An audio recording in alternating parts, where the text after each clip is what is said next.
Hey there, Zach Honig from TPG, and I am here at Coolidge Municipal Airport just outside of Phoenix, Arizona. And I may be drenched in sweat, but I am in an aviation geek heaven. And the reason for that, I'm standing in front of a Delta DC-7. This started flying for the airline in 1957, flew for about 10 years, and now it's been serving many purposes all around the world. We're gonna take a quick tour around with Woody, who's the current owner, selling it to Delta. Soon you'll be able to see it at the Flight Museum yourself.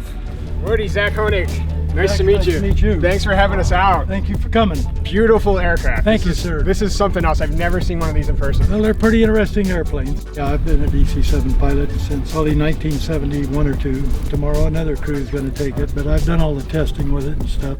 It went from Delta Airlines in the mid-60s, and then it was sold to a travel club, and they operated it for a couple of years, and then we bought it from them for the purpose of using it as a air tanker. We were in the aerial firefighting business at the time, so we bought it, put a big retardant tank under the belly of it, and made it into an air tanker and operated it that way for like 35 years. And we also made a big crop duster out of it too. A very big crop duster. Sprayed grasshoppers and locusts and stuff like that. It's had a lot of missions. My buddy up on the wing.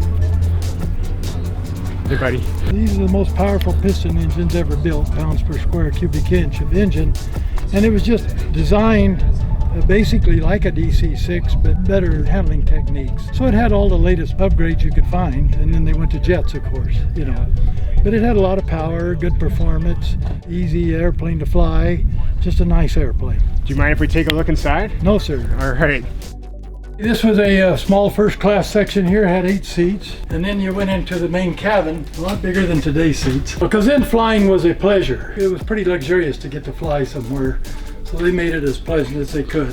One component that is still intact and was actually left in place to help with weight and balance over the years is this first class lounge that's in the tail of the aircraft. Very cool. It's rare that you see anything like this on a narrow body plane, but that is probably the best use of that space besides perhaps another galley and laboratory.